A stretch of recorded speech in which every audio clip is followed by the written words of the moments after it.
সুপ্রিয় শিক্ষার্থী, আমরা একটা ডায়াগ্রাম এঁকেছি, ডায়াগ্রামটা মিলাতে হবে। এখানে 5/5 আছে, এদিকে 5 এদিকে 5 আছে। এখন আমরা এই যাত্রা শুরু করতে হবে, এইদিকে যেতে পারে, এদিকে যেতে পারে, আর শেষ কিন্তু এখানে এসে হবে।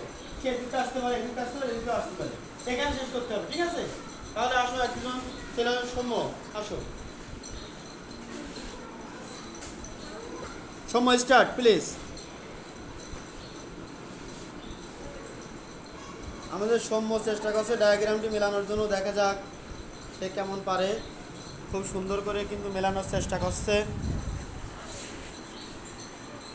এত স্লো হলে কি হবে? বুদ্ধি কি খুলবে? বুদ্ধি খোলার জন্য তোমাকে অনেক বেশি চেষ্টা করতে হবে। চেষ্টা করছে খুব সুন্দর করে। ওইভাবে কিন্তু হবে না তো, ওইভাবে করা যাবে? ব্যাকা দেওয়া যাবে? তা করো, কত থাকো দেখি মেলাতে পারে কি না।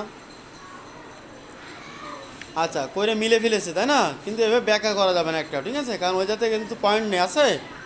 আচ্ছা, তুমি চলে যাও।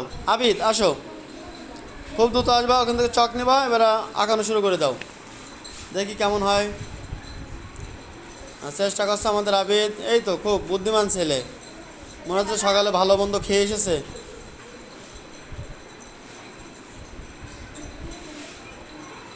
অনেক সুন্দর হচ্ছে, করতে থাকো।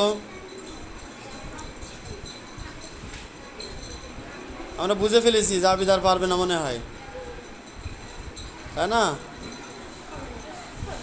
কলমও কিন্তু উঠানো যাবে না, মানে উঠানো যাবে না আমাদের। জি, আচ্ছা, থ্যাংক ইউ, তুমি পারবে না বুঝতে পেরেছি। যাও নেক্সট। নেক্সট আমাদের আব্দুর রহমান এসেছে, দেখা যাক আব্দুর রহমান কি করে। আব্দুর রহমান অনেক বুদ্ধিমান ছেলে এবং চেষ্টা করছে খুব সুন্দর করে।